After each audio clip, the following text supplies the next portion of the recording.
Bro, what's up? Booyakasha! Kuya ka siya. What's up, bro? Jiu-jitsu, What's bro. up? Yeah. Lagi sabi mo yung buya ka siya, naalala ko yung old character ni Allergy. Sasha Baron Cohen, si Allergy, bro. Ali. Next time, Check mag-blink. yourself before you wreck yourself. Yeah! That's it! Oh, man, that's it. We got it. That's it, bro. Dapat meron tayong show na ganun, bro. Comedy show para Axis of Evil type. Di ba? Oh, man, you're the best. Pala na. Lele Claudio, good to join you again, bro. Oh, mista kita. Kamusta? Nagkasakit ka lang. I know, bro. Okay ka Apparently, na? I pushed it. Nag-vlogger effect ako. Nagsagada to, to Quran. Tapos, pa-vlogger, drone. Wala na. Pag uwi na, back to business. Hindi na pala wala na, hindi na Nagcrash 20. ang katawan ni Kuya. Hindi na 20s. Hindi na 20s. Speaking of 20s, bro, mukhang may pag-usapan tayong 70s and 80s ba shortly? Sure, Yon. So bro, obviously just to get the ball rolling, Maharlika is once again in the house, right? Literally in the house, and medyo napunta na kay Junior, and It's he's back. about to sign it and all. Now, the Maharlika thing we already discussed it, no? In a separate episode. So hindi na natin ulitin yan, corny masyado. But obviously the Maharlika debate is going in many directions, and recently the UP School of Economics released a paper, kind of a position Oo. paper, which makes me kind of deja vu of all the previous position papers, including position papers that came after the collapse of the Marcos dictatorship. But you were telling me before we go back to the Maharlika issue that there are other important facts and data about the Marcos era na siguro dapat balikan natin. Because in a way, it was also referenced by a UP School of Economics paper also in the past. So, is there something you want to share, bro? Yeah, bro. So I feel the the urgency. I Yeah. recommend the best, and I don't claim to have written the best assessment of the Marcos regime economically. I'm not capable of doing so. The best one is still yung paper ni Professor Noel de Dios et Right. al. So called Martial Law and the Philippine Economy by Emmanuel S. de Dios, Right. Maria Socorro Gochoco Bautista, and JC Punong Bayan. So Uh, napakagaling ng paper na yun. I think it's very even-handed. I think it gives you a great assessment of the right. Marcos regime from multiple angles. Right. Most data there is based on the work of no, not Raymond Bonner, an economist named Donner, and a Yeah, really yeah, yeah, of underrated course, of course. economist named Right. Ponzano et al., who's actually my Right. favorite economic I historian, read their Ponzano. works. I read the original. Yeah. Actually, we quoted him in one of our earlier. I used the graph from him. Uh, Rest. Yes. si Professor Intag, Fantastic. recipe, one of the great underrated economic historians. Right, Talagang right. again. And then the other data, yung kind of raw data that they mostly worked on was yung World Bank data. And laki talaga ng World Bank data. It Mm. allows you a comparative perspective. Um, there's one data set na mukhang hindi nila ganon nilaro, and hindi ko alam bakit hindi nilalaro ng mga tao. I guess because medyo mas obscure siya. Pero nahanap, I was just playing around in the internet the other day. Because There you look is for a obscure data stuff. That's set what you do, right? that you can also play around with, and it is Right. the UNCTAD data set. So I guess Richard, you know this better with me than me. What's UNCTAD like? Yeah, so this UNCTAD one, the history behind that, I mean, you can check the acronym yourself. It's a specific United Nations body that United was. Nations Conference on Trade and Development. So it was a conference, right? So the context of that was you're talking about the early efforts by developing countries, no? And one of the key figures was, of course, Prebisch, so Latin American economists. This is a time that they were saying we should improve our terms of trade with the developed world, and one of the things we have to do is to invest in what would be called import substitution industrialization, or ISI, no? So that was the context. The good thing is that even if na hindi na uso yung ISI, na lost na yung ISI, there's a lot of, criticism of how it went wrong, because you had, kind of a sprinkling of manufacturing in all across the developing world, but it really just worked in a few countries, no? And especially in the case of Korea, Japan, etc. But those are more supposed export-oriented industrialization cases. Nevertheless, UNCTAD has survived up to this day, and honestly, I also rely a lot on UNCTAD for a lot of data, including, for instance, the impact of decoupling from China, the impact of evolution in the supply chains, not to mention yung potential impact of artificial intelligence. So hanggang ngayon, UNCTAD for me is one of the best sources to get comparative data, no, especially against around developing country on really metrics that you and I care about, manufacturing, productivity, etc. So once you Yeah. mentioned you look at some raw data by UNCTAD, it immediately said, oh, ping, may something went off in my mind. I was like, wow, there must be something interesting there, right? So ang data na binibigay nila, which I didn't find in the World Bank, is data on real per capita GDP growth. Now let's break that down why it's so important. GDP growth Right, is yung paglago ng ekonomiya. right. And mostly, yung nakikita natin is yung nominal GDP. In other words, gaano kabilis lumaki yung ekonomiya ng Pilipinas In as a whole. constant dollars, yeah. Okay. Yeah, Yeah. constant. Now, that's a good indicator for yung just absolute strength ng economy. Pero how does it filter down? Because there are things that compound that. So for example, kung lumaki yung population mo, eh di syempre yung division ng paglaki na yun it gets more complicated, Oo. right? Mas maraming And then, slice. Oo, mas kahit maraming lumaki, slice. mas Oo. marami naman yung slice. The pie has to be divided into more parts. Yeah, so So pwede that- maliit pa rin, that's lumiit one pa. thing. Exactly, yeah. Pwede lumiit That's yan one even thing if you have lumaki. to correct for, right? And Correct. there was a very interesting debate, hindi ko na papasukin. Well, medyo inaway ni JC Punong Bayan. And I think, JC was right to call him out, si Gerardo Sicat, yeah. who delivered that lecture on the Marcos economy. Na medyo yung, of course, defend yung Marcos economy. And JC rightfully called him out, saying that, Sicat was so dependent on on nominal GDP and Right. didn't look at yung capita, right? So, tama si JC doon. Wait lang, But there's another didn't JC also call you out on the nominal real issue, right? Let's be honest. Yeah. That's how Ikaw, things started, right? Remember in the other year, like he said, if you look at the real growth numbers or something, real wage growth, right? I think real wage growth. Yeah, wage naman yun. Don't get nadali. And then But I'm the just other thing, saying. the other, Yeah, the go other ahead. thing, and of course, JC, this, I think JC would also call out Sikat here, is yung idea of inflation as eating into GDP growth, right? So Right. that's another factor you need to correct for.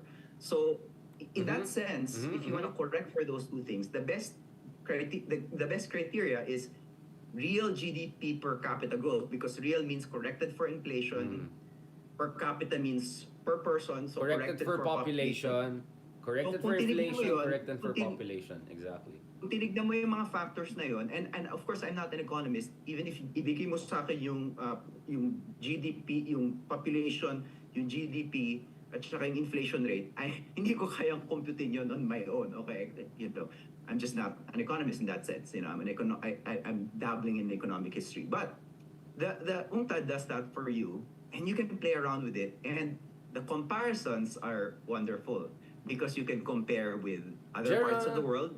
Gerard. You can compare with the world as a whole. Right. You can do that in aggregate. So ito na, I am going to share with you. Let's go. This is it. I'm going to share with you what you find if you start playing around, and I encourage people to do this on their own. Just play around with the UNCTAD data. Ayan. So what I'm going to do, bro, is I'm going to break down. Is I'm gonna break down the Marcos regime into three parts really, because you have to start with 65. Pero for our purposes lang, because hindi ko naman ayoko naman ipakita lahat ng data, abutin tayo siyam dito. Breakdown lang natin to the 70s and the 80s. Bakit 70s and 80s? So the first one is 1971 to 1979. Okay. Yeah, and actually the stats start in 1971. I would have preferred to start in 1970, pero wala kang 1970. Right, so, right. So it starts at 1971, and actually the data will take you up until 2021. So if you wanna move it forward and say compare the Marcos regime based on the same indicators, and say the Aquino regime, Aquino 2 regime, kaya mong gawin yun kasi it brings you up to 2021. So it's kind of really amazing in that sense. But for our purposes today, breakdown lang natin into two parts, yung 70s at yung 80s. Why 70s and 80s? Because it's good to look at the 70s, because 71 to 79, that is the period after the depreciation of after the secular or long-term depreciation of the peso, right? Until 79. And then roughly from 71 until 79, ang piso mo naglalaro from, 640 to 7.1. So medyo wala ka ganong variation dyan. Right. And then of course 1980, the peso, but not just the peso, everything crumbles in 1980 and 1981 The debt crisis, because of the third world debt crisis. So it's good to take it in two parts. And then the other reason why it's good to take it in two parts is because by the 1980s, iba na yung political circumstances mo. The technocrats are no longer as much in power as they were in the 1970s. Some people would say na ito na yung ascendancy Imelda. Nagkakasakit na si Apolacay, di ba? So wala na siya ganong control. And then you have the Aquino crisis. So I think just for parang intellectual coherence, and I think fairness then, it's good to break it down into these two phases. So let's look at yung 70s muna. Okay, let's start with the favorite. This is the UNCTAD data, but just to kind of contextualize this UNCTAD data, let's look at World Bank data first. And this World Bank data, more or less ginamit na to ng UP Econ paper, but I'm looking at the World Bank data differently. So this is this Well, when you say UP Econ paper, this is not the Abuevo one. This is the De Jos one, right? The just one. The So just I don't one, think they made a graph like this, but may similar graph. And I want to start here because when people remember the 70s, they think about the 70s as a period of inflation, and largely this is because of the writings of I guess people like what's his name, Lee Chauco and other people and other left-wing economists of nationalist economists of the 70s and 80s. So merong inflation ng 1970s because in 1970, 1969, 1970, Marcos spent a lot of money to get re-elected. But even prior to that, he was spending a lot of money on classroom social services. So talagang nag-expand yung money supply mo. And because nag-expand yung money supply mo, nagkakaroon ka talaga ng crunch in terms of foreign reserves. In other words, bumababa yung foreign reserves mo. So what the IMF recommended at that time was for you to depreciate the peso from around 3.6 to around 6, ganyan. Ayaw ni Marcos ito initially until pumasok si Virata. And Virata had been pro-depreciation since 1949. Na-interview ko si Virata. Oh, wow. So yes, it was the IMF position, but also it was a position of Virata that he'd held since 1949. And of course, hindi lang naman IMF ang nag-advocate ng depreciation. I mean, if for people who've read my work, I traced the origins of yung depreciation discourse to 1950 with the nationalist left-wing economist Salvador Araneta. So yes, it was an IMF decision. So Virata was also for depreciation for similar reason, to make us more export-oriented manufacturing. Yeah. Okay. Sabi niya he made the in 1949 as a college student. So college student pa lang siya, naniniwala siya doon. So anyway, so Virata comes in 1970, comes in early February 1970. Correct. And the Central Bank Monetary Board meeting was in February 21. February 21. Right. I think on February 20, he asks Marcos, "Sir, I want to depreciate, but sir, yayariin tayo ng kalaban natin kasi depreciation is inflationary. But in the long term, it's good because it will benefit our foreign reserves. Tataas yung foreign reserves natin dahil mas mag-export pa tayo. Sir, can you do this?" And sabi ni Marcos daw kay Virata, "Cesar, do it, and I'll take care of the political fallout." And if you talk to Virata, this is the moment he realizes, I'm going to be loyal to this man because he's willing to make the hard decisions. And May political will siya. So this is Virata's story, okay? You can disagree with it, whatever. I'm just telling it from Virata's perspective. So anyway, 69 to 70, this is when the depreciation, so pataas yan kasi ito electoral spending yan, di ba? Election year yan. Talagang gumasos si Marcos dito, lumaki yung money supply, nagkaroon ng inflationary pressures. That's 69 to 70. And then and then another inflation was 1970 So, when you so in this depreciate graph, the you're peso. comparing with Thailand and Indonesia as our two peers, no? Tumaas ulit yung inflation until 1971, it kind of peaks. So this is the depreciation, whatever, the Virata effect, if you like. But then Virata shock, no? Parang Voltaire shock. Virata shock. Let's call it the Virata shock. Yeah. And then 1972, pababa na siya. So meaning, it's really just a shock, and then there was a kind of stabilization. Now look at what happens from 72 to 73, and in Of many course, ways yung ito oil talaga shocks na yan. the Oh, biggest challenge yeah, oil shock na yan. ng Marcos regime is Yeah. 1973 to 1974. Richard, what's 1973 to 1974? So you're talking about the Arab-Israeli wars and all, right? So this is And the the oil shock, di oil ba? The shocks. oil Yeah, shock. yeah. The, Kasi the nag-embargo oil yung shock, mga yung Arab oil shock na countries. talagang tumaas ang global oil prices. Right. So clearly what's happening here is that it has nothing to do with depreciation anymore, di Yeah, ba? it's an Because external this shock. It's like Ukraine external conflict shock na shock. to, Yeah. and how do we know it's an external shock? Well, look at the graphs for our neighbors, right? Right. So Grabe, what I wanna say Indonesia, here no? is that Wasak the yung Indonesia. Sorry to cut you, but for me, I'm surprised with the Indonesia case because Indonesia used to be, I think, at this point, still a net oil exporting country. Remember, Indonesia also has oil resources, but oh nga no. so yeah, yun nga. Like I'm wondering how why Indonesia was not in position to better insulate itself. Considering it was still a kind of an oil exporting country back then, diba? Yeah, I'm just putting that into context, bro. I think that's an interesting thing. That's true. That's true. And I don't know how to answer that, bro. Interesting. I'll look into that. Think about that. That's great. That's Yeah. great. Go ahead. So, I guess the conclusion I want to make here is if you look at the historical record, that maraming protest nung panahon na yan, di ba? Yan yung talagang, ito first quarter storm to, di ba? Correct. And the protests happened because of inflation. And what this graph says is that, the 1970s were an inflationary period. But the 1970s were an inflationary period. Ang mali dito, the 1970s were an inflationary period, not necessarily because of the technocrats. The biggest inflation is still externally Yeah. induced. So just to put in context, And- we're looking at for people who cannot see, so audience. So we're looking at around 34% inflation at the height of the oil crisis. I think Yom Kippur War, oil crisis. But in Indonesia, it's at 40%, so 5% more. Thailand is at around 24-25%. So it's pretty horrible for all of us in the ASEAN Yeah. region, no? Just to put things into context. Siguro if may Malaysia tayo, I could better compare it to Indonesia because Malaysia is even more export-oriented oil producing country. You get what I'm saying?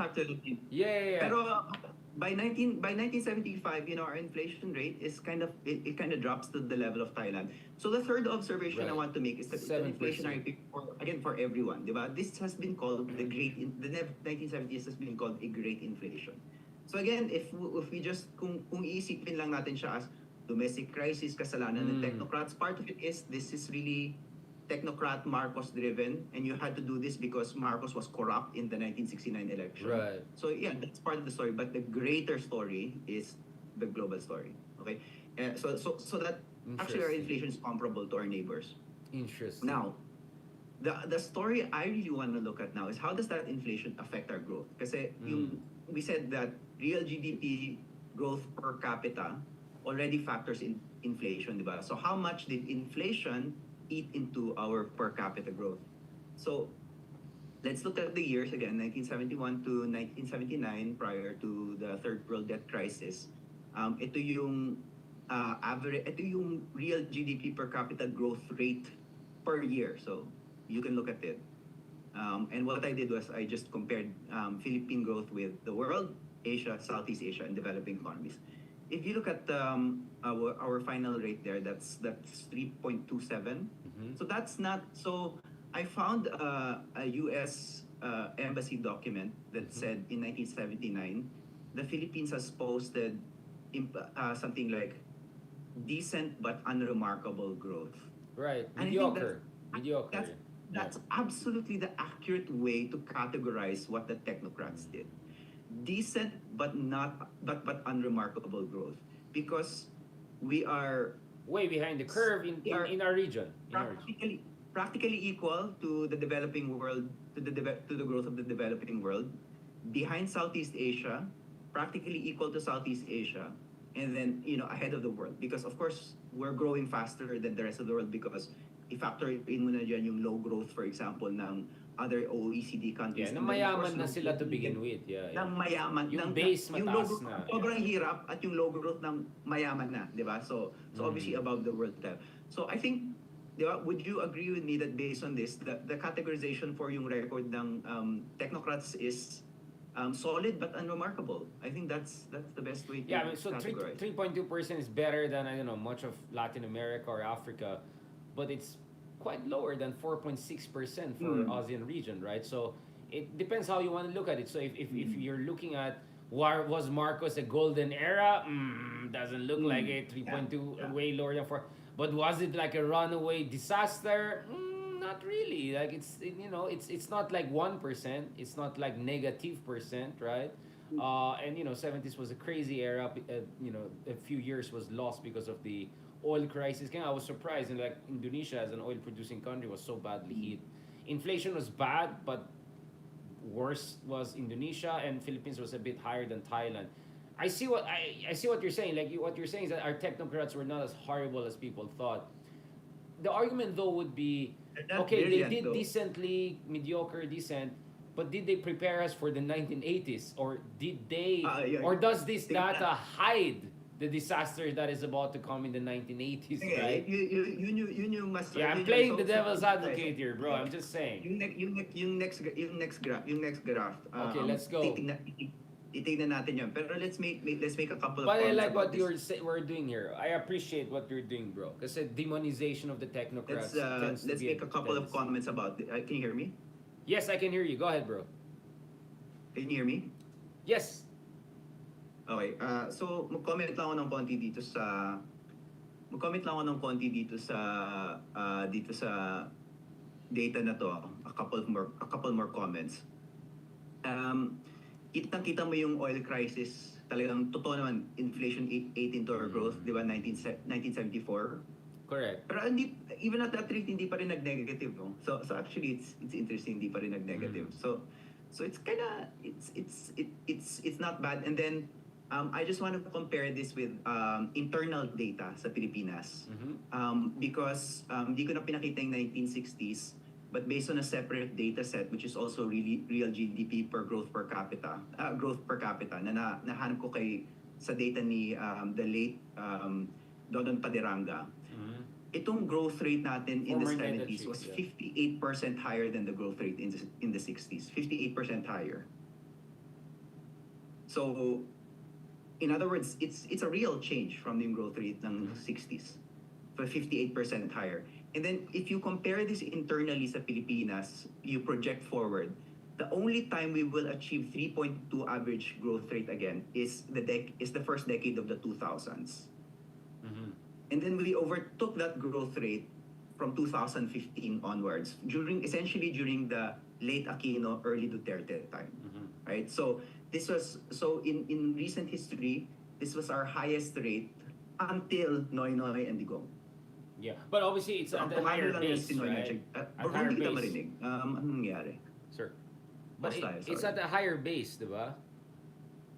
Wait lang ah. One second. No, I'm just saying, one thing you have to keep in mind is that we're operating from a higher base.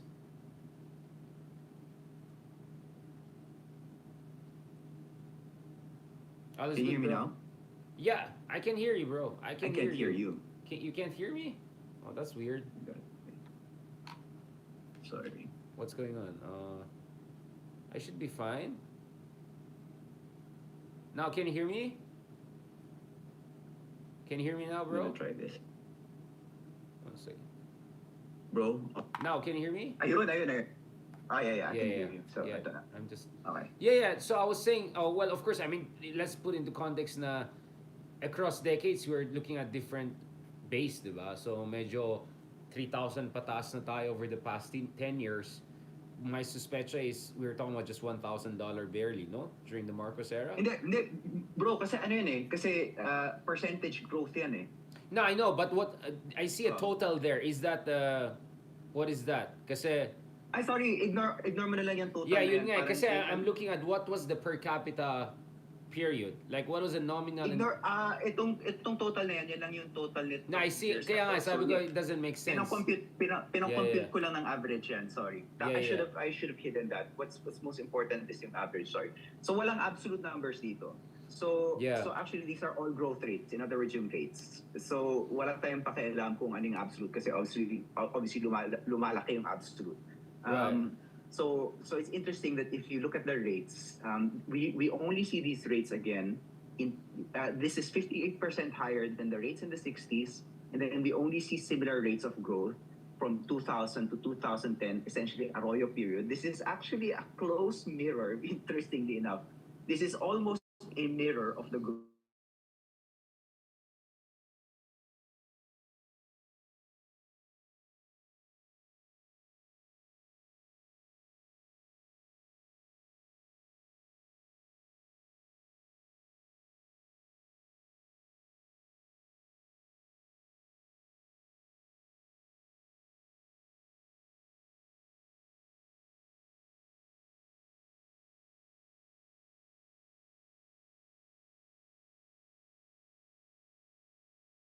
9% from here.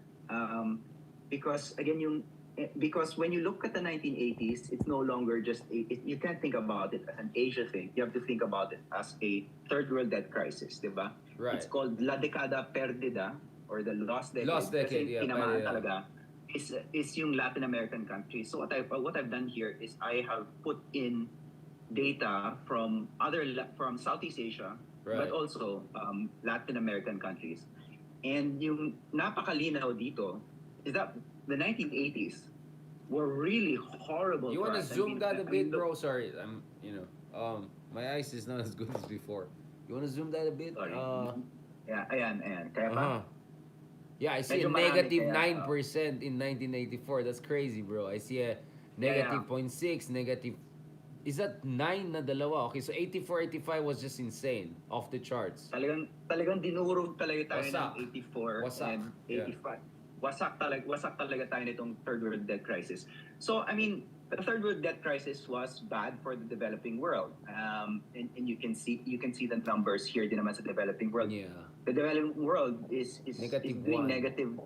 Marami ring negative ang developing world as a whole dyan. So it really is a third world debt crisis. And if you look at Latin America, of course, tingnan mo na negative ang Latin America as a whole, right? Yeah, bro, but tignan mo naman yung 1984, 2% ng developing, negative 9 ng Philippines. Parang that's like a 9%, 11% differential, bro. That's double digit. But here's the thing. You're right. And then compared to Southeast Asia, nakakahiya tayo. Nakakaya Because talaga, if you look at- layo. Nakakaya talaga tayo because if you look at Southeast Asia, it withstood the third world debt crisis. So at at a growth rate of negative 1.9, who are we comparable with? We are most comparable with Guatemala, Argentina, Latin Cambodia, America. Nicaragua. So essentially, in the 1980s, our economy did not behave like a Southeast Asian economy. It behaved like a Latin American Yeah, I economy. mean, just to be fair to It performed Cambodia, like may Latin mga America. civil war pa sila, may Indochina war pa. So I want to take out Cambodia from that kasi special case yan. So we're really more Latin Tsaka America, yeah. Tsaka itong Brunei na to, I think this has to do with oil prices. Yeah, I mean, they're super rich. Even they go negative 50%, they're still rich, man. Like, Yung Brunei na yan, I Yeah. think that has to do with just oil. the oil So- fluctuations. Yeah. Oil price fluctuations. So the question is, why were we not battered like our Southeast Asian neighbors? Like, no. First and foremost, it's not true that Southeast Asia was not battered. If you look at Indonesia, may effect for talaga. instance, Correct. may nag-negative din sila. In Correct. fact, I think Minister of Finance Sumitro called it the greatest malaise of the Indonesian economy that the modern Indonesian economy had ever seen since the 50s. They were already panicking. Even Indonesia was panicking. Except yung extent is really not comparable to what happened in the Philippines. Right. So, ang conclusion ni Professor De Dios is corrupt. Essentially, mas kurakot yung Pilipinas compared to its other neighbors. At mas mahilig mangutang si Marcos compared Correct. to So the growth the model neighbors. was problematic. Yeah. The political economy. And I had another chart for this. Hindi ko na baka hanapin ko. Totoo nga naman na lahat ng mundo nangutang, but we were really borrowing at rates comparable to Latin American countries. Hence nag-Latin America. And then of course, when the crisis happened, ang bailouts natin were really directed towards Marcos crony industries. So yung Cuencas were some of the biggest beneficiaries of the bailouts under Marcos at this time. So dito talaga na-expose yung corruption kasi when your crony companies are doing okay, you don't really need to bail them out. But when they're going to shit, that's when you bail them out. But the other, so I think Professor De Jos is absolutely correct.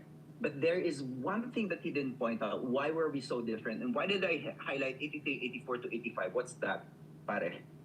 These are the worst years of the crisis, but of the economic crisis. But that coincides with the worst years of what? 84, 85. I mean, there was a lot going on. There was also war in the Middle East. What are you looking at? 83, 84, 85, dyan tayo nag-negative. Actually, if you look at 80, 81, Like Ninoy, you're talking about 82. Ninoy's assassination? Oh, yes. Yeah, you're talking So about Philippines. 80, Yeah, of course. 82. Political crisis. Yeah. So ito yung isa pang kwento dyan. 80, 81, 82. If we are actually not so bad. 80, 81, 82. We're still comparable. And then we really go to shit after Ninoy dies. Di ba? So, dito tayo nag-negative eh. Ito yun, no? These are the height of the political, these are the height of the political crisis. Nag-confluence So, din, no? Kasi yung debt crisis and then political crisis, parang perfect storm. Yep. So ang conclusion ko dito is that, Right. why did we behave like a Latin American country? For four reasons. Number one, tama si Professor De Jos. Kurakot talaga si Marcos. Kasi binailout niya, in a time of crisis, ang binailout yung crony companies. Pangalawa, tama rin sina JC at sina Professor De Dios, mas malaki lang talaga yung utang na. Lahat naman may utang, pero mas malaki lang talaga yung utang natin. Right. So hindi masama mangutang, pero kung nangutang ka to the extent of Marcos, you know, you need to think twice. Margins, Pangatlo, sustainability, yeah. Pangatlo, at ito yung hindi nila gano'n na point out, yung political crisis, yung pagkapatay ni Ninoy. There was a real Ninoy Aquino effect on yung ekonomiya Can you natin. explain that? Are you talking about civil disobedience? Are you talking about shutting down of sectors of the economy? Like what is the literature? I think, yeah, what's the literature? Is it possible na capital flight? It's also possible na that other banks were charging That are we rates. that like dependent on foreign investments and money inflow in terms of economic growth? But also rates, di ba? Parang baka mas we need to look at this. Yun nga, that's what I'm saying. Like I mean, it heuristically makes sense, but I just think we have to substantiate that in connection, no? How the political crisis paralyzed the economy or reinforced the impending breakdown of the economy as the debt crisis was also taking hold, no? But definitely there's a perfect storm element of them coming together.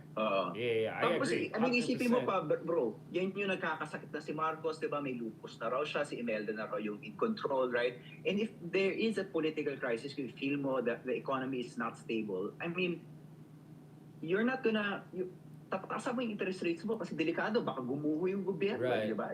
And a government that collapses can't pay its debts. So if you're gonna lend money to it, right, even domestically, right, kailangan tataasan mo yung interest rates. So one might even, one way to assess whether or not this is partly politically induced is maybe just to look at how much are local bonds being sold during this time, right? Because that might be an indicator, right? So I just found this week, and I haven't dug into what's happening actually concretely economically after namatay si Ninoy. But I really do think that if you see like a fumble na ganyang kalala, right, it is impossible for me to not think that Ninoy's death had nothing to do with that, diba? So anyway, this is what I've been working on, Richard. I think it's interesting, and I think it allows for great comparison. Thank you for me, bro. I mean, of course, it's also the classic J curve, no? I mean, once things look stable when the big boy or big man is in control, but as soon as the big man is not there and there's like a, what I'm saying, there's like a vacuum, the instability factor explodes, no, and affects the economy and all of that, no. So there's a huge dip. Until there is a steady democratization and all, kaya tinatawag J-curve. So we're definitely dito dun sa sickle point na, no? So gumanon siya. Sabi mo rin, I think you might wanna also say na parang 86, okay, it's an effect. Sure. Diba? Parang from -9 to 1, I mean, yun nga, like, maybe democracy is reassuring. Like political crisis was hitting the regime just when it was at its weakest economical. May pagka French Revolution nang dating, like parang may Oh. parang Tocqueville level na ito. But bro, Oh.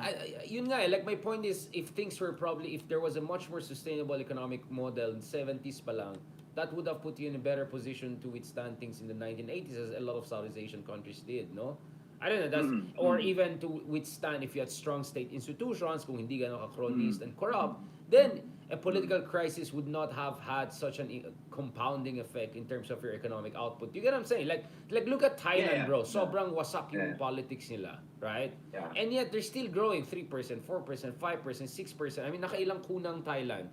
Like Thailand, bro, Mm, had like mm. 19 coups, right?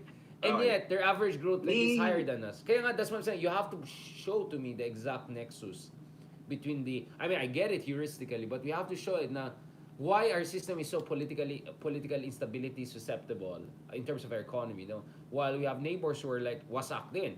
You had genocidal situation in Indonesia in the mid 1960s, and then 1998, of course, ibang usapan niya. So I don't know. I'm just saying, bro. No, na I get where you're coming from, but the comparative political economist in me looks at Thailand, looks at Indonesia, looks at this country, like those guys had pogroms. Those guys had multiple coup d'etats. So mm, like, mm. interesting. Like, was there something specially devastating with the political fallout that really made our economy so fragile and all? Well, Sikat, I'll give you Gerardo Sikat's answer, which is that the reforms in the 1970s came in too late. They should have come in the Okay. 50s. I get what I okay. I get that. Like So it's effectively, convenient, but it effective, kind of made sense. Also, I get it. Yeah. effectively, the blame is on, and I'm sympathetic to this because I hate the guy. You blame Miguel Codero, because he refused to reform. He refused to I create see where this a argument is going. he Okay. refused to create a robust I see what you're export saying. processing base that would have been strong in the 60s. Because Sikat's argument is I really see what you're the saying. takeoff point that made robust economies in Asia happen in the 60s, and that's because there were depreciations in the 50s. Right. Okay. So if you look at Taiwan, for example, the 40% depreciation of the Taiwanese currency. Dollar. The Taiwanese four- dollar. the 40% depreciation of the Taiwanese dollar happened in the 1950s, and Right. then the export orientation kicked in the 60s. So Sikat's argument is that if you had a depreciation in the 50s, export orientation in the I 60s. see In other where words, you're coming you shift from ISI in the 50s to EOI in the 60s, export orientation in the 60s. You have a solid export manufacturing base, and then you just deepen that in the 70s, and you're more prepared for the 80s. This is the Sikat argument. And if you look at some of the data, so merong lecture si Don I see what you're Padaranga where he saying. says, kailan tayo naiwanan nitong ng Singapore, Taiwan, and Hong Kong. And Don actually, based on yung kanyang comparative takeoff 60s pa points, lang wala na. Oh, model, 60s pa lang. Yeah. sabi niya 60s na Yeah. overtake na tayo. Yeah.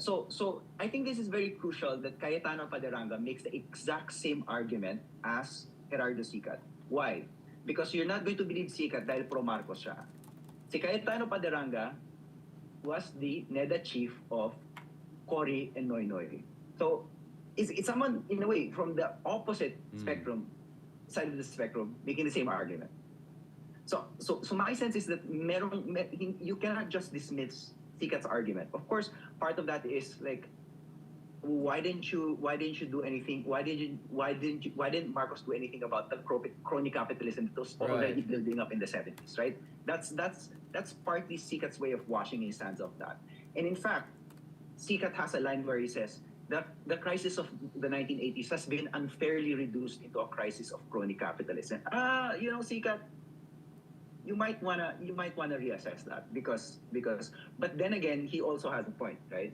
This is Okay. the classic liberal in me. Everyone has a point. So, ganito, essentially, the argument is this, that a lot of our economists now who are very critical of Marcos are overlooking the deeper source of the rot, which was actually 50s and 60s, right? You're saying... Yeah, and then sorry, let me Yeah. make a point, another point in defense of Sikat. Sikat did not just make that point in 19... He made that point in 1984, and Professor De Dios cites him making that point in 1984. Now, if you cite Sikat making that point in 1984, it sounds like an excuse because 84 in the height of the crisis. But I looked for the first times, I tried to look for the first time Sikat made that argument.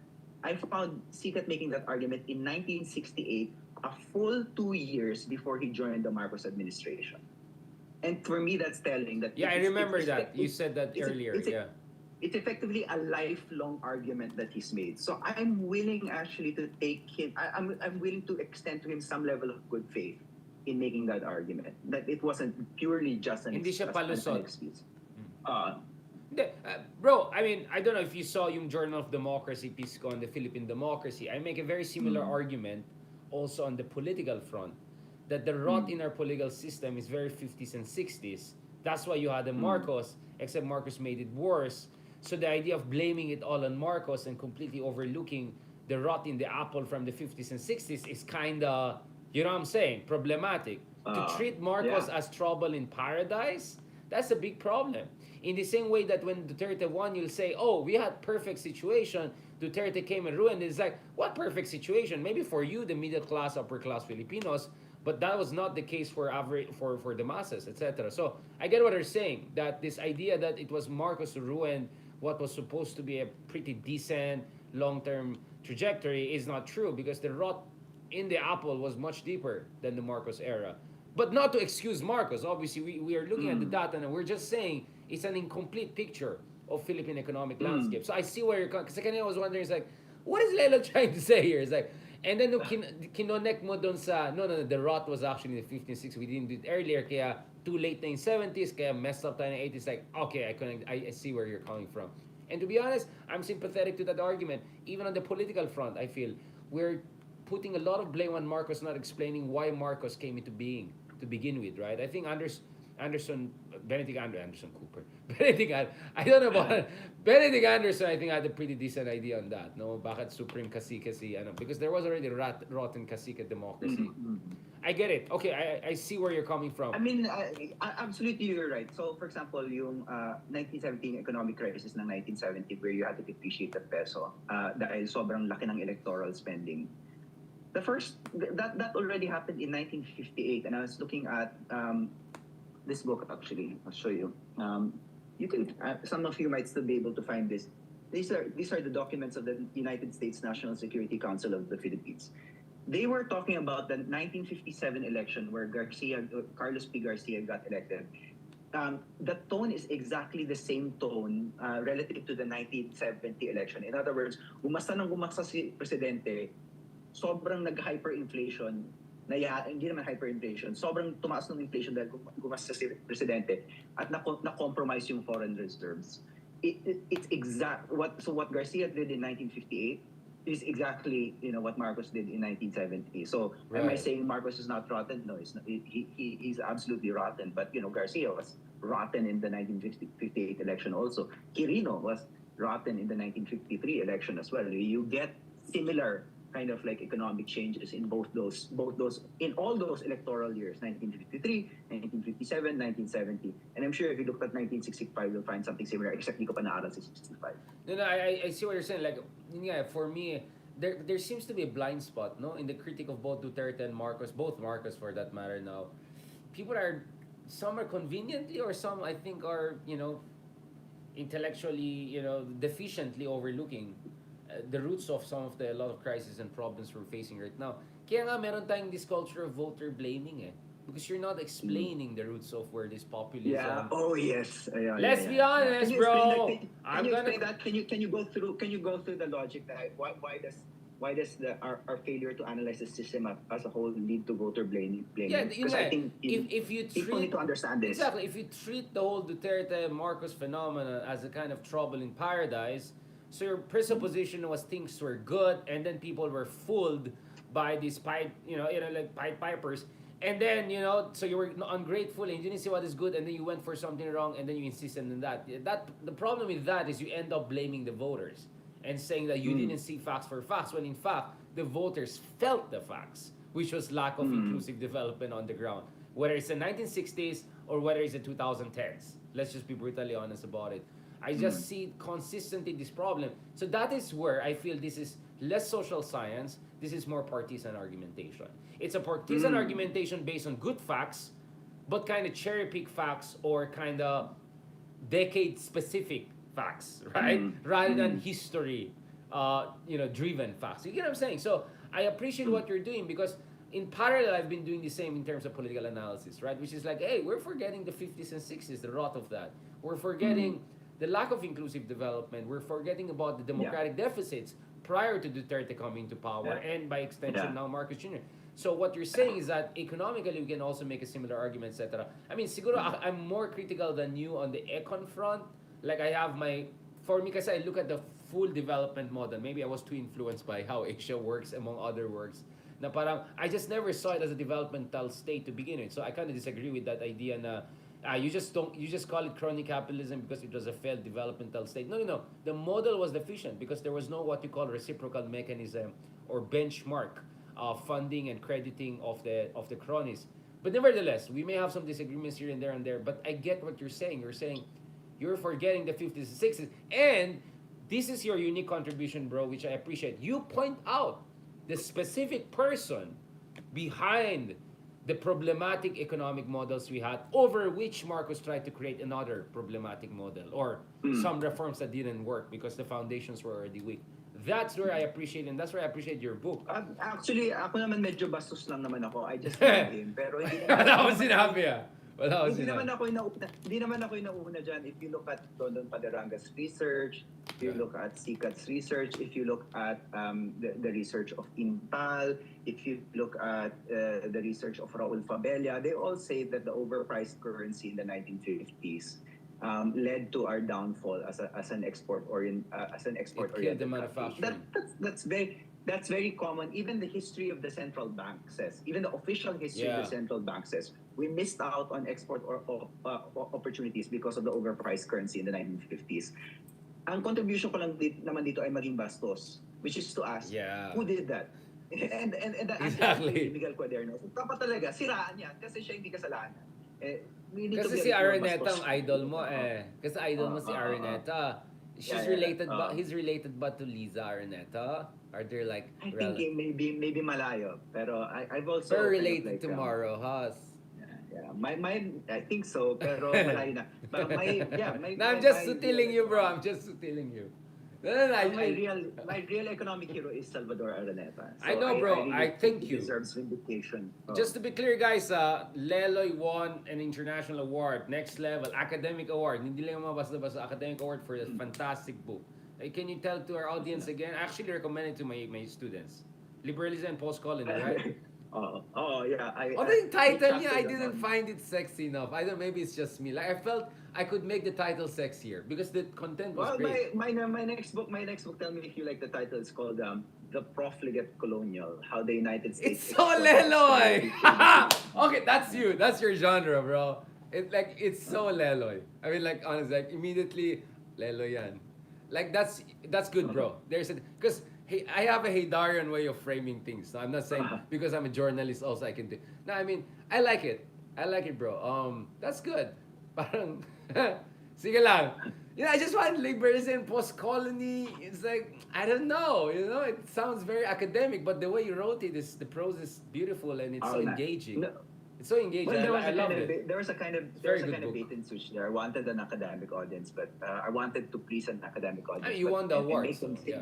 And make them think that it was like a kind of almost theoretical meditation on post-coloniality, but then but then the side of me that I really wanted to show there was the side of me that wrote profiles for Esquire Philippines. Exactly. That was brilliant, bro. That was brilliant. That's my side.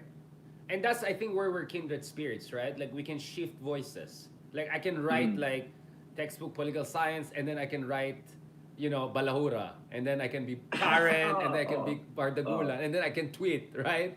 Genre lang. Exactly. Gusto mo ba? Ouvre. Gusto mo bang after that, with that... Tapos na itong episode na to. So the next episode, very short, we'll talk about... I wanna wear camouflage because we're gonna talk about Sara All, Romualdez, Bardagulan. Alright? We're gonna talk about Okay. that. So very quickly, palit lang tayo, bro. Next episode, maybe a Sige. short. But thank you. Thank you very much, Leni. I Thank you. appreciate that. I know that your heart is into this, and I like what you're doing. Kasi ako, ang joke about myself is, para akong Hegel, I keep on writing the same book lang. Like that was the accusation of Hegel. Ako rin. Ikaw naman, parang may pagka ganon, and then parang villain origins, spin-off, and then like, may ganon ka rin eh. So parang I can see a direct line from post-colony liberalism book mo to the next one. Right? I'm just saying, Oh, salamat. negosyo salamat. negosyo lang, bro. Sige, palit lang muna tayo. Sige. Okay. Sige, bro. Sige. 1 second lang, guys. Okay. That's it. Wait lang, i-off, ko tong recording. Ulitin natin. Okay. Sige, palit lang din ako. Let's keep this one short. No worry, bro. I know you have to leave na. Ako naman, I have to get some rest kasi I have 2 events to watch. UFC. But before that, Champions League, bro. Champions League.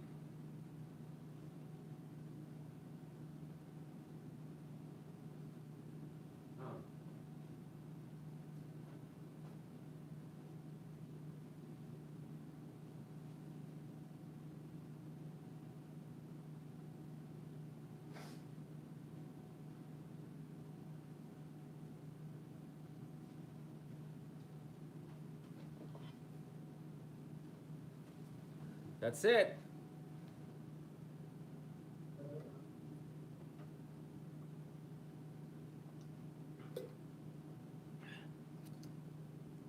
Ito na. Let's go, bro. Let's do this. Yo, no? Okay. Yo, no? That's it, bro. Bubutones ko pa rin. Na same shirt sa loob. Sige lang. Hindi to recorded. Okay lang. Hindi makikita. Okay. That's it. Alright. Let's go. Alright. Let's do this. At least naka-blue tayo para. That's good. Okay. O yan mga Manchester City fans dyan. In a few hours. Treble in the house. Yeah. Represent. Let's go. Alright. Okay, bro. What's up? Jiu-Jitsu boy. Mag-jiu-jitsu ako inabit. Hindi ako marunong mag-strike, bro. That's it, bro. That's it. You have to learn it, bro. Dapat punta ka dito, bro, sa mga bakal gym namin. Lord the gym, bakal gym. Let's go, let's go. Nag-lord din naman ako dati. Bakal gym talaga, bro. The best. The best mga yan. Let's go, bro. So, pag-usapan natin ng jiu-jitsu in Philippine politics, right? Were you surprised by like this escalating fallout? So, of course, it started with the demotion of former senior deputy speaker to another one of the dozen deputy speaker, and then Sara coming out and saying, resign, I don't like political toxicity. And I thought tapos na yan eh. Don't be tambalos-los. Oh, I thought tapos na, and then biglang next thing you know, Sara erasure kay Romualdez na wala siyang role daw doon sa Unity when in fact andon on the record na she thanked him and all of that. So parang Tawa ko dun sa isa pa niyang line, Ferdinand, pero ayoko sabihin yung middle. oh, yung Romualdez. Yeah. Grabe, no? Like, are you okay as a historian? Is this a new level of Bardagulan? Like, kasi parang it's too early, right? Wala pang first year. Kasi of course we saw Bardagulan during Duterte when Alvarez was, the Powerpuff Girls and all. They oversaw Alvarez, being eased out 2018, right? But this is like wala pang first year tapos yung first year ni Junior. Ganun na. Do you think it's because of what the Nancy Binay school of thought, which is, Tatay Digong was a little bit too rough, but Junior is too nice. But is that how you read it? Because I think some people are saying, kailangan na maging Tatay Digong style si BBM kasi kinakain ng his lunch is being eaten. Si BBM talaga conflict averse talaga. Yeah, super, nice guy siyang by the way, this is not an endorsement of I'm just saying it's a temperament issue, right? I mean, you can be a super balahura like me and Leloy, but be super nice people. I mean, I'm just saying, he's very confrontation averse, very chill, if I can put it that way. Chill, grumpy. So, hindi siya yung, hindi talaga siya yung tatay niya, di ba? Hindi, Kasi yung yun tatay, nga eh. kasi yung tatay, As an nabuburat na yun. Ilocano, I'm telling you, bro, I see him as Romualdez. And I'm just telling you, bro, as a Ilocano, I see him as Romualdez. He doesn't give me this kind of Meaning, mas, Ilocano. meaning ano, waray lambing. Yeah, As opposed lambing, nice to, guy, well as opposed to dressed, an Ilocano posh. apo. Yeah, posh and all. Alam naman Ilocano, di ba? Maybe doesn't include me, but Ilocanos are usually like simple lang, medyo siga, medyo alam mo na, medyo frugal to put it mildly. Iba eh, ito talagang ano eh. Di ba? Life is good. Meanwhile, yung isa, yung vice president niya, really takes after the father. Yeah, like next level, no? Next level. I mean, that's the interesting thing. So I think we got it right in terms of saying how different junior is from the senior. I mean, so far, exactly as we said.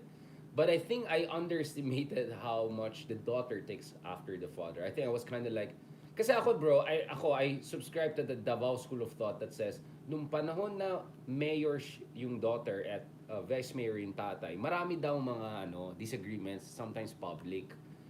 But in a way, siguro you could say, she was just like a more modernized version of Duterte. But you could say more or less the same algorithm. Parang 2.0.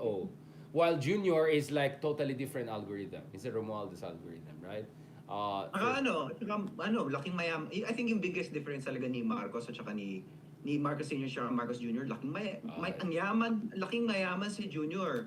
Si Senior, hindi naman mahirap, pero hindi Sakto hindi lang. siya sanay. Yeah, So sakto talaga, lang. Yeah. Ilocano siya in that sense. Marunong siya magtipid. Yeah. Ito, Frugal talaga, Ferdinand talaga to. Correct. Yeah, I mean, Wants to live his life. you're right. Wants to live his best life. Novo rich yung isa old rich na. Parang gano'n. Parang succession rich. Parang, parang Kendall, Romulos, sanay na, naka-BMW, naka-Benz, naka-ano. Pero yung tatay niya parang Logan the father. I had to go rough. Brawler. Yeah, Brawler. man. Yeah, exactly. That's the difference, bro. It's like Kendall versus like Father Logan. You know what I'm saying? Like, I just see it that way, bro. I just see it that way. While, I don't know, maybe the sister, like, is more like the dad, maybe yun yung dynamic sa kabila. I don't know, like, sorry, I'm just pressing this succession, like obsession comparison. Still, parang we're still in the afterglow of that beautiful finale. So, Or like, I don't know, after PTSD, I was like, I'm still traumatized, bro. It's like, you could see, bro, he's strong, right? He's like traumatized. Yung in-interview siya ni Anderson Cooper, he was like, yeah. I don't think Yeah, arte lang yun. I think ganun come up with talaga. his character. Yeah, bro, I really love that actor. He's amazing. Did you know that he used just to hold the lighting thing nung sa Amistad na movie? Remember that movie? Tapos, He and was then he just would, like tagahawak lang ng etong sound. Then nag-apply siya maging personal assistant ni Daniel Day-Lewis just Yeah, so he bro, could imagine, watch his bro, and process. look at where he is now. Like, wow. For me, his life story is itself succession, right? Like, next level yung guy na yan. Now, going back to the film. Yung succession ni Sara kay Digong. Kasi ganito, bro, ako naman, in fairness kay Sara, but you could say, well, just common sense lang yan. She was very careful not to openly criticize BBM's pivot to the US, right? I never heard them criticize BBM when BBM said, medyo kailangan ayusin tong drug war. Where I saw her asserting the father line was on the Pelkak na yan, yung task force red tagger na yan. Yeah, parang I just felt dun siya medyo nag-assert ng the father brand. But the only time I saw na she diverged from Marcos on foreign policy quite openly was yung, di ba, yung Mandarin siya. Yung, ayoko ulitin yan, baka marami magalit sa akin. Alam niya. Parang that was it, and then nag-petter out na siya eh. So, like I was expecting... In a while, actually, for a while, hindi natin siya pinapansin, di ba? So, in a At way, ayaw niya magpapansin, exactly. For her. Tanong nga Gusto niya, biglang tumaas ang profile niya ulit because for a while, Sara Duterte. Tapos ngayon, parang, Sara Duterte. Yeah, She's like, she suddenly came out of nowhere, no? Na parang woof. So you can see where the Arroyo factor comes in because solid si Arroyo and Sara, and I think Sara's hoping that Amy will stick with them just like how they did in 2018. But Amy's brother is the president. For everything you can say about internal family dynamics, after all, they're all Marcos. In fact, I remember... And hindi lang Amy's brother is the president, and Amy is also first cousins with the Speaker of the House, right? So, Oh, yeah, Kasi Martin. Yeah, yeah, exactly. Yeah, of so course. Kaya nga, Romualdez, like, right? I'm like, Who has what? a relationship with I Martin know, bro, Romualdez? exactly. And Martin is a cool guy. I mean, again, I'm not endorsing their politics, but actually, for anyone who knows Martin, he's the cool guy, cornel, well-educated guy, smooth guy.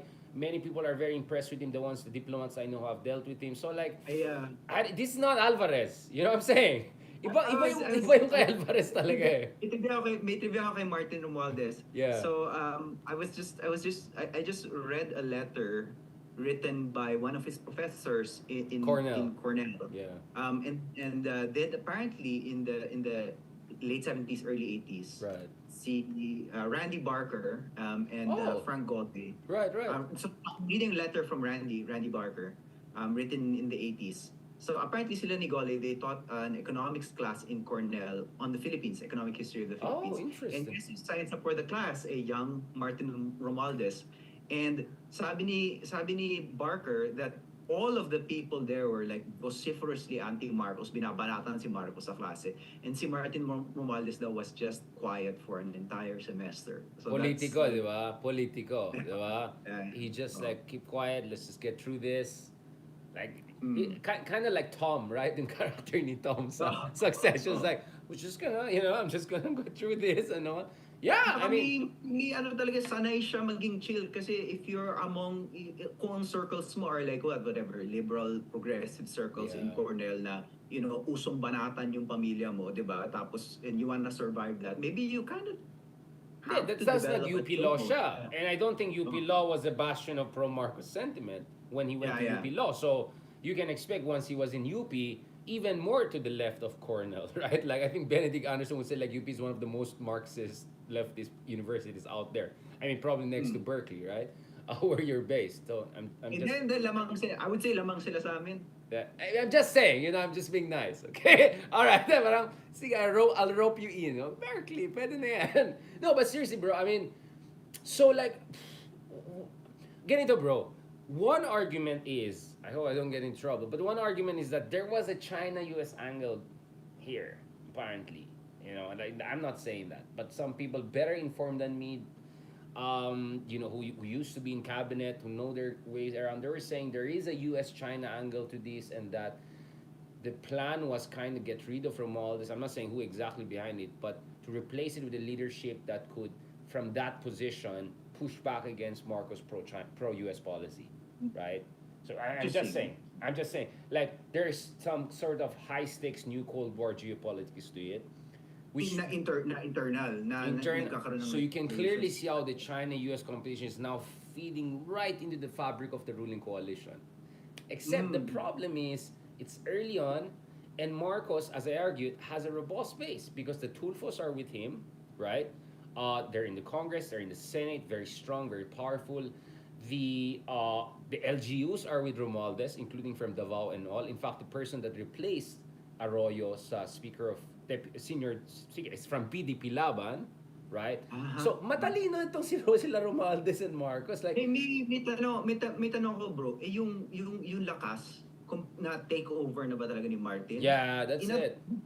Which is just a proxy for another question, which is how powerful is Gloria now? Yeah, that's a big question. That's a big question. I mean, this is the Manolo Quezon take, right? The Manolo Quezon is may nagkaren. So may nagkaren kasi nag-feel na malakas masyado, so parang throwing weight around. So mukhang may miscalculation na nangyari dito. You miss Q. Yeah. So, I mean, no one is perfect. No one is perfect. Yeah. I was listening naman to a podcast ni Christian Esguerra, in interview niya si former Secretary Ronald Llamas. So ang tanong ngayon is, is Who I will have soon on my podcast too, by the way. Yeah. Sige, Well, Ronald. niya, ano ang gagawin ni GMA ngayon? Yeah, medyo mananahimik ipit yung because it was kind of situation. like, I guess dahil nakulong na siya, baka gusto niya mag-ingat a little bit, di ba? Kasi, Yeah. if you push it so far, you've had an experience of going up against the president. Yeah. And, there are limits to that. Not to say na makukulong siya ulit. On the other hand, sabi ni Ronald, is what if she just says, I'm old, I Yeah. want to leave a legacy, I'm gonna go for broke and just like do everything Oh, I Gone can. Girl. Diba? That's Gone Girl. parang Wow. there's a kind of fork, like parang based on Ronald's analysis, parang may fork in the road si former Oh. President Arroyo. And I like the way you phrase it. Like, so ano nga ba? Anong landas sa No, I tatahakin mean, ni I don't know. As Yorme? far as Tita Arroyo is concerned, I mean, she looked fantastic the other year. I saw her just before pandemic. She looks much better than when she was president back then. I think she still has a 10 years or so in her if she wants to be. So my sense is the safe one was she'll just wait it out for Sara to be the next president, right? And just keep her networks and all. And I think there was a kind of a miscalculation because I cannot blame people, but the degree of place of pride that she was given during trips of Marcos, next level, bro. So remember, don't you magaling. I think Randy David was the first to analyze this, right? If you look at the picture in the White House, Marcos Jr. is here. To the right is Romualdez, and then to the left is Arroyo. But she's like just deputy speaker. And then the ambassador is there, he should be there. Or it should be the foreign secretary. So, like, she was placed well ahead of everyone else, right? So, parang, I cannot blame her if she kind of felt, and she was called secret weapon by Marcos Jr. The thing I say is, Marcos Jr. is such a charmer, right? Mm. He can make you feel super special. So, in a way, it could be a political strength of Parang BBM. Imelda. So, Romales nga talaga, Sobrang charmer. I mean, like, I remember when I saw him a few years ago during an event, siya pa ang pumunta sa akin para mag-shake hands. Like, he's there on the other side. He will go all the way to you to shake your hands. Right? I'm not gonna name names. Some people from the other side, like, gaganon lang sa'yo, or like, like, I'm not gonna name names. Okay. You know what I'm saying? Like, dude, I'm not desperate to like meet big people, whatever. It's like, hello. But my point is like, the guy, he knows how to be so charming, and I don't know. I mean, it's a Romualdez thing. I don't. It's, I don't know. I mean, I just because. So I think that may sometimes make you feel you're more special than you think you are, and then you're Yeah. friends with a powerful. Jimmy felt that, yeah. Yeah, you have a powerful friend of vice president. You're best shoe with the sister of the president. I don't know, like, and then Pero ultimately, if you're the Speaker of the House, you're there, and GMA said this as well, you're there with the blessing of the President, di ba? GMA said Yeah. this. So ultimately, the fact that Martin Romualdez is still there, and Oh, the yeah. fact that he talks as if he's in constant coordination with the President, right? Yeah. He's always hinting na yung ginagawa niya may basbas ng Presidente. Napakalinaw na push comes to shove, alam mo kung sino yung pipiliin ng Presidente. You can also see this in the behavior of Sandro Marcos, di ba? Sandro Marcos is Yeah. of course voting with his father, with his uncle, right? Yeah. Especially dun sa the charter change. co-author niya sa Maharlika, the co-author niya on the Maharlika And then legislation. voting against charter change is of course Pulong Duterte, right? So Exactly. nakikita mo yung guhitan. Meanwhile, kung Exactly. makinig ka ng SNI, and this ties back to yung sinasabi mo yung New Cold War. Have you tried watching Digong show on SMNI? Yung with Yeah, Pinoy? I watch, yeah. Diba? Walang ginawa kundi magreklamo about Bongbong's foreign policy, Yeah. diba? When he's not With recollecting. Kiboloy on the other side asking me Oh, question. oh, Oh, Mr. oh. President, ganyan. And then Duterte, wala naman, hindi naman ako presidente with all due respect pero parang Mas sensin, buwana. walang alam itong isa to. Ganun pa siya, may pasimple pa siyang na, ano eh. Tapos sobrang interesting because yung questions naman dun sa show niya are obviously planted at one point. Kasi yung nagtatanong Ay, hindi ko SMNI alam yan ha. Spontaneous si tatay. Balita Hindi ko alam, ano pero yan. sa akin, kasi may section na SMNI reporters yung nagtatanong. So, kung Wow, SMNI meron report- tayong SMNI follower here. Yeah. ibig sabihin baka may chance sa planado kasi reporter mismo yung nagtatanong. So, tinanong siya, Mayor, anong sa tingin mo doon sa ginawa ni Sara na umalis ng lakas? Ang sabi lang niya, I know my daughter, there's more to this than meets the eye. Yun! So, Boom! diba? That's it. Oh, Wala na, may nanalo na, uyan na. That's it. Hindi, ganito bro My hunch is, and so far Bongbong has proven me correct. My hunch is Bongbong will do the dilution strategy. Why should I even choose when I can just reconfigure the map a little bit? So, maybe Maros, we want to bring him in. I mean, I was with Edwin Lacerda, right, in an interview to CNN Philippines. And he said, Maros is open to it once the offer is really there. go for it. DTI. Go for it. So if you're Marcos Jr., even if not secretary level, the USEX, the ASEX, the people you promote here and there, you can bring in from a faction that is not related to Arroyo. Because yun nga, di ba, ang problema ni BBM is slightly similar to Duterte, which is, he didn't have his own team once he was in power. His team was Vic Rodriguez, right? Like, and that's it. It's over. Like, And now purge. the first lady, di ba? Parang the Yeah. first lady is his, oh. But he doesn't even have his sister. I mean, di ba? Parang he doesn't Yun even nga, have exactly. his sister. So, initially talaga dependent siya. So, kung ikaw si Marcos Jr., your hope is, Martin, kaya mo yan. Let's build our own. You know? So, Martin is really the organizing principle of the ruling coalition. And Marcos Jr.'s best hope to make this work. And Martin being Martin, he can bring Marojas, he can talk to, maybe Ronald Llamas can say more than me. Like, I love him also in interviews. He can drop the names, right? And then, have you noticed, Leloy? Some opposition leaders were totally quiet on the Maharlika issue recently. I'm not talking about, yung mga maraming coup. But you get what I'm saying?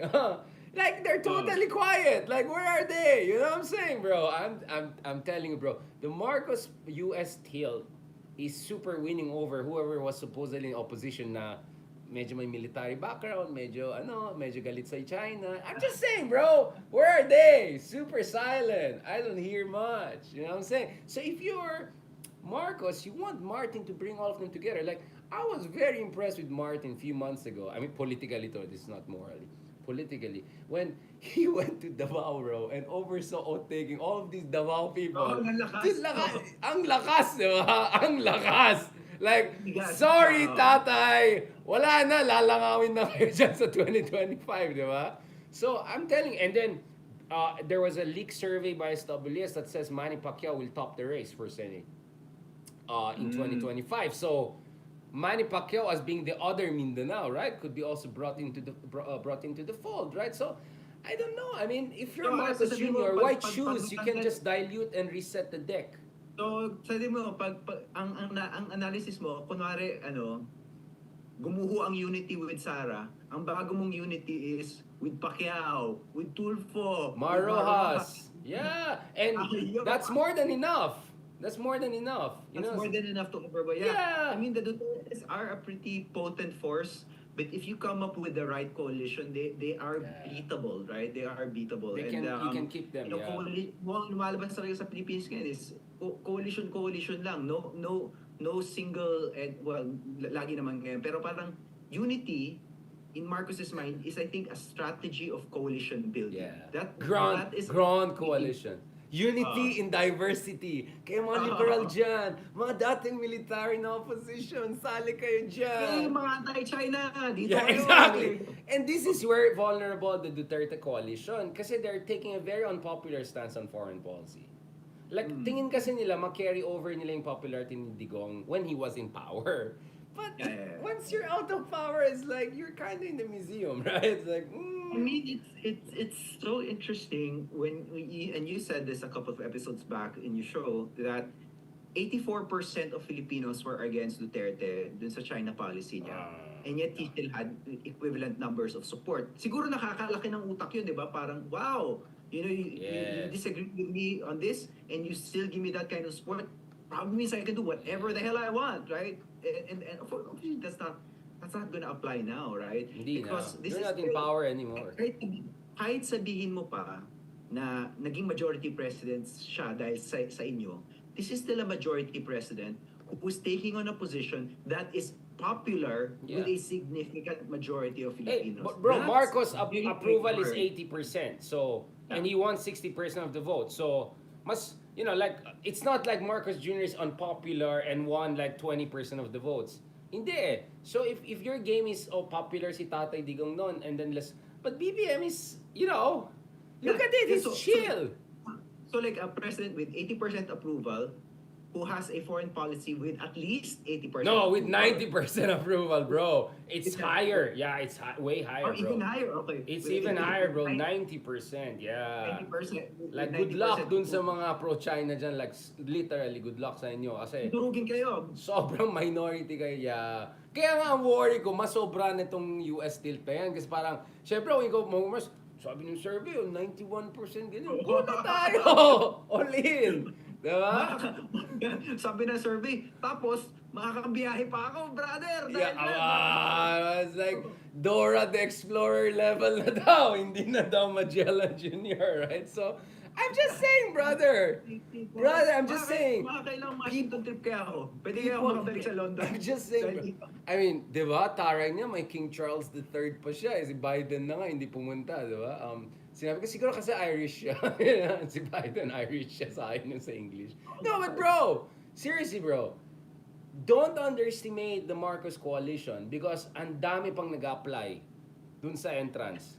So, I don't need to name names. Just look at the people are suddenly quiet and used to be super anti-Marcos last year elections. I'm just saying, malaki ito. So, I don't think he wants to kick out Arroyo or ano. He's gonna keep them, but you know, a little bit of resetting of the deck. Hey, ikaw pasok ka dito. Ay, ikaw nandito. But Martin should be there. Kasi, yun nga eh. And then sa Senate naman, Rafi Tulfo. He's the guy, he's the man. Yeah, idol. No problem with Marcos. In fact, consultative pa yung dalawa na yan. Ayaw ko dyan sa China sa NGCP. Oh, nakinig si Marcos. Tignan natin yan. Di ba? Like, And then Tulfo is on the right side of history, on the China question, on the land grabbing issues. And like, he's right. He's raising all the right questions. So, Tsaka marunong siyang bumanat eh. Kunwari, babanat sa drug war. exactly. Hindi niya babanat si Duterte. Si Bato ang babanatan, ganyan, di ba? Mahusay. Tapos kung may babanatan siya na other people sa Senado, hindi yung mga sobrang sikat, yung mga tao na parang alam mo naman may problema. Babanatan niya si Cynthia mahusay, bro. Mahusay. Parang napaka-calculated. Kasi, ang image ni Rafi Tulfo, palaban, di ba? Yeah. So, babanat ka Pero na. mautak. Palaban ka, kailangan medyo mabigat yung babanatan mo. Cynthia Villar, Bato, pero hindi sobrang bigat na Yeah. Duterte na, Yeah. digong Duterte level. Don't Diba? don't Sakto burn the lang. bridges. Keep them open. Oo, sakto lang. Yeah, sakto lang. Although I think, was it Idol or one of the Tulfo, they got some hit when they kind of implied they're okay with ABS-CBN franchise restoration just the other Sobra year. na yun. Medyo may yun lang yung time na nakita ko na medyo may I think he lost. Kasi the media kayo eh. Kasi, Oh. at saka sabit ka rin dyan because, you know, Rafi Tulfo, you're media, di ba? So, Yeah, exactly. you built a reputation out of being, Yeah, you know, somebody who spoke his mind on media and who actually did not like, remember, the legend of Rafi Tulfo starts when he starts picking fights with FG. You're the expert, bro. Let's have a special episode on the Tulfo. I'm telling you, man. You're the right guy to ask. Ang unang pinakamabigat na inaway ni Rafi Tulfo, kaya nga siya na-fire from a job, was because inaway niya si FG Arroyo. Wow, next level. So for him to say na tama yung ginawa ni Duterte sa ABS-CBN Right. is, you know, given his background, it doesn't really register well for me. No, I just said on the ABS-CBN, he was implying that okay siya with the franchise coming back. Mali and, then, yun, mali. and then biglang, anyway, how should I, my point is, the room for maneuver is huge for Marcos Jr. He just needs to be a little bit north of chill, but definitely south of Tatay style strongman. You get what I'm saying? If he keeps that zone, I think he can get it across the line and finish on a strong note that makes things easier for the next generation. No, Sa tingin mo ba, brother, do kailangan niya ng shock troops at this point? si Marcos Jr. And then may internal reorganization, bro. Mga talagang tirador. Hindi pa. May internal reorganization. Si Paul Soriano yung nag-reorganize. So one of the things they're doing is, di ba meron na silang version ng Abante? Like, Malacanang Abante. Something like that. Yung parang, medyo tabloidish. Si Pangulong Marcos nandyan sa bukid, tumulong sa magsasaka, yung mga ganun. So, I think Paul Soriano is still going through some rebooting and all. But Paul is also a nice guy, right? That's my point eh. Anyway, when I say nice guy, I'm talking about temperament. It's not, you know, a moral statement. Baka mag-bash na naman ako dyan. Let me end on this note, bro. A lot of the, by nice guy, we mean they pass the beer test. There are people who are cordial and friendly enough and fun enough that if they ask you to have a beer with them, even if you don't like them, you I like might that. enjoy yourself. Yeah, there are people who can. I mean, just to be clear, you know, Lelo is the same. He's not a nice guy, but he'll pass all those tests, right? Like he's the nicest guy to be around with. Pag chill siya and all of that. But I want to end on the opposition because I know a lot of people are bashing me on Reddit, among others. Nakikita ko yan. Ang dami mga, what do you think about Richard Hidarian? Si Richard, I mean, like, dude, I have a whole Reddit thread pala, no?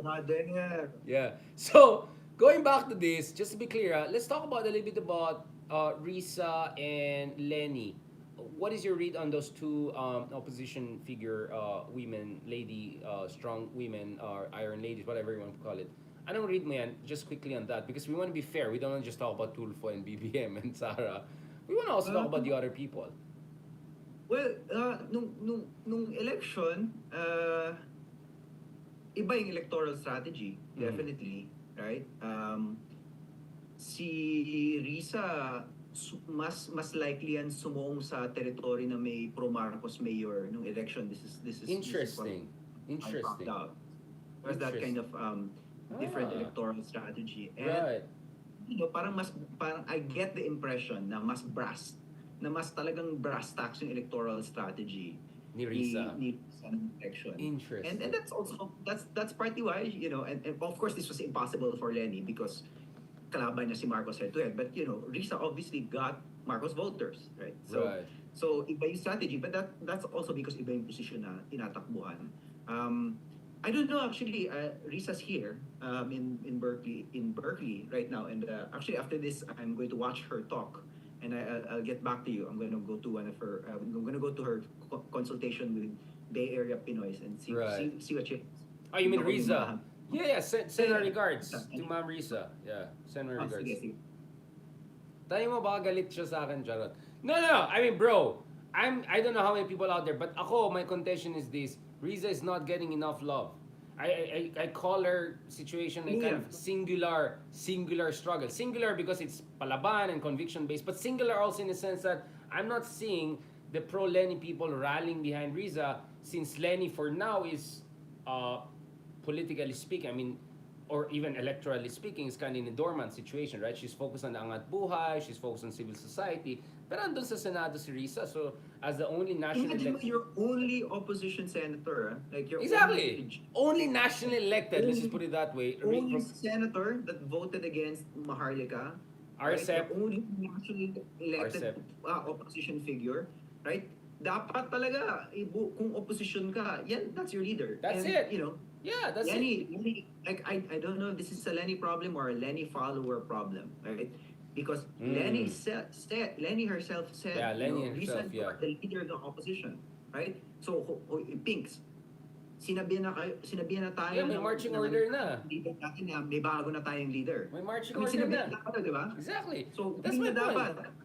Leloy, pag nakahanap ka ng mga vloggers na kakamping or whatever na have talked about Riza as much as I, who's not even kakamping, whatever, you come back to me and tell me. So my sense is, okay, mainstream media, naintindihan ko. I'll be honest, parang minsan feeling ko they're not covering her enough, no? Like as much as they should. Like she was with Tsai Ing-wen of Taiwan. But sana naman yung mga thought leaders ng yung mga nandyan sa Rappler, yung mga nandyan sa di ba? Baka naman, di ba? Baka naman, di ba? So, hindi. So, I don't know if this is pissing off some people, but sorry, I have to say it. But at the same time, ganito, I also now see the wisdom of what Leni is doing because I was just going through her Twitter the other day, etc. Medyo I got into some trouble na naman by making sutil comments. Not because I said something like pa-joke na yung Angat Buhay fundraising. Oh, di ba advice namin yun? But I'm just being makulit. So kinorek ako ni Rafi Magno, yung executive director ng Angat Buhay. Then nag-comment yung anak ni Leni. So wala, lahat ng haters ko nagdagsaan. So ako naman, okay, Sabbath day yun Sunday, me being me, like, hindi ko pakailaman yan. Control Richard, Sabbath day. The next day, immediately 2 a.m., nag-respond na ako. Congratulations! I was just being sutil, whatever. But yun nga like, ako, for me, and I was just looking at Leni, in fairness naman, I think she's just trying to be above the fray and focus on civil society. And in fairness, I think Angat Buhay is making a lot of inspirational vibes there that is not appreciated.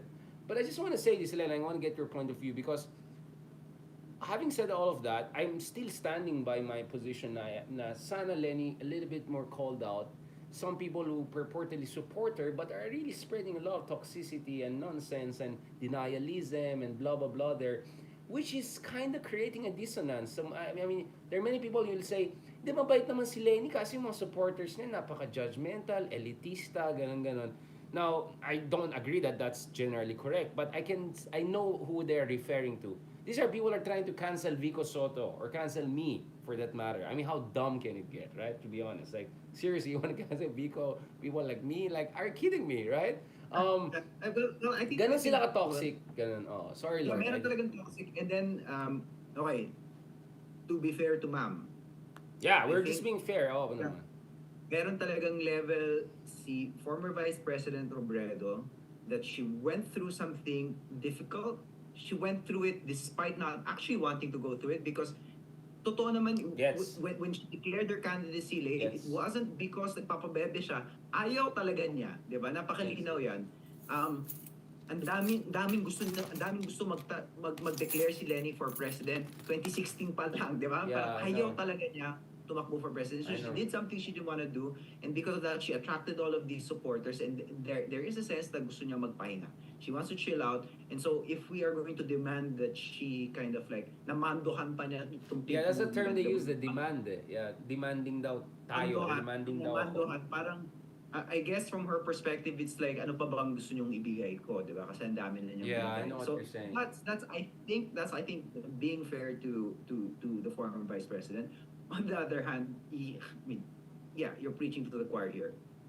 It's so hard to deal with the kind of belief that is so solid that it does not allow for any kind of cognitive dissonance, right? Napakalinaw dapat ng narrative na Tsaka ginaya. bastos bro, I mean, what's the name of that guy? Tarantadong kalbo na yan, yung cartoonist. Tawagin pa naman akong epal, like, dude, I mean, have some respect. You can be a little bit, I mean, if we can have disagreement, I'm not gonna call you epal or something like that, but I had to call him back, like, you're the original epal by making cameo of me and all that. So, like, ang bastos bro, like, what are they trying to achieve by dropping words like that? I mean, I'm being kind, right? I could have said many things, but I'm just being kind here. I don't know. I mean, I understand the Leni position, but it's just that she happens to be the most prominent opposition leader, even if Risa is there. So, I don't know, sometimes I hope medyo sana may effort na gano'n. If not openly, but, behind the scenes, Okay, pagsabihan mo, okay na bro, umayos-ayos na kung kayo. tumakbo yung senador, we should really demand na dapat mandohan yung mga followers a bit more. Yeah, this Because time talaga, bro. Grabe ang toxic ng iba, bro. Lalo yung mga anonymous account pa ng iba dyan. I don't know, bro. Buti nga, I'm very patient guy, no? Kasi, pansin ko, bro, yung ibang tao, inattack lang sila ng supporter ng ganitong politiko. Automatically, doon na sila sa kabila. Unfortunately, Oo nga many people eh. are like that. But ako naman, I'm sport eh. Like, I'm not gonna take it against Leni for supporters attack me, but I'm gonna say, Leni, maybe you wanna call out these people kasi there are a lot of other people who are being pushed to the other side. Mga yan, dilawan, elitista, ganun. I can see, I mean, ako na nga ina-attack nila, di ba? And like, on substantive grounds, like seriously, like trying to cancel me. Father, ang liit-liit na nga lang ng opposition. Yan nga eh. Tapos, konti na nga lang may paki sa kanila na katulad natin na may platform. I don't want to be mayabang, but like, how many people with my kind of platform and voice are even bothering to follow? And then gaganinin nyo ako. Ibang klase talaga itong mga to. But see, I'm sport. I didn't take it against Leni. But guess what? Someone else, they'll take it against Leni. Because saan ka? Call out these people. But yun nga, this is the tragedy of, this is the predicament, not maybe trap, but predicament that we're facing here. But let's end on a more positive note, bro. I think we have come a long way since last year when we started this podcast. No, I think we were kind of in a much more painful, tortured situation back then.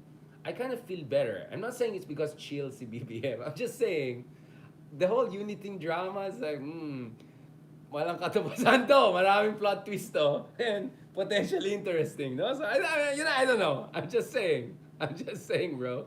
Oh, by the way, bro, may mga nag-comments dyan. Sabi nung isa, ano daw tayo, usapan kalye daw yung podcast natin. Walang nga. Meron mga usapang kalye na may 1971 to 1979. Tapos kiniquiz pa, ano nangyari na 1983? Ano nangyari na 1974? Bakit Indonesia ay all exporting? Maghanap kayo ng usapang kalye na may data-driven analysis ng gano'n. Touch naman, Imagine mo. brother. Grabe naman. Pero bro, actually, I take it as a compliment. Relatable daw tayo. Pero actually, usapang kalye, if it's in the sense that it's that usapang kalye can be about democracy, can be Yeah, and it's chill. Sige, usapang I actually take it as a compliment. Naniniwala naman ako na maraming Pilipinong ganun magsalita sa. Katulad ni tatay. Thank you so much, bro. I enjoy it. I'm just saying, despite all our frustration and predicament, I feel a bit better about the country. I feel a bit better about. I don't know. God willing, I'm being reasonable here. It's just like, medyo parang the heaviness is not there. I'm just a little bit like, epal lang yung iba dyan. But honestly, overall, I don't know. I just feel may pag-asa pang Pilipinas talaga. Honest, I believe it. I really believe it. And I look forward that God willing will catch up here. We're gonna do studio na ha. Medyo social na tayo. Doon na tayo sa BGC. BGC. Oh, sige. What's up, bro? What's up? What's up? What's up? What's up? Ito na yung Ali G, bro. What's up? What's up? That's it. That's it, bro. I'm keeping this energy kasi in 2 hours there'll be Champions League finals, and I'm actually betting against this because they've defeated this. So I'm gonna be anyway. All right, bro. Thank you so much. I really appreciate. Have a lovely day. Just to tell you, later on UFC, it's gonna be a fight between two jiu-jitsu masters, right? Alex Oliveira versus yung isa, right? Sige, Si Darius, mag-jiu-jitsu muna ako. So, yeah, busy ako enjoy, today, bro. mag-jiu-jitsu ako. Tapos, manonood ako ng talk ni Pag uwi mo sa Pinas, turuan mo ka ng konti ha, jiu-jitsu. Sige. Oh, So, ikaw na lang.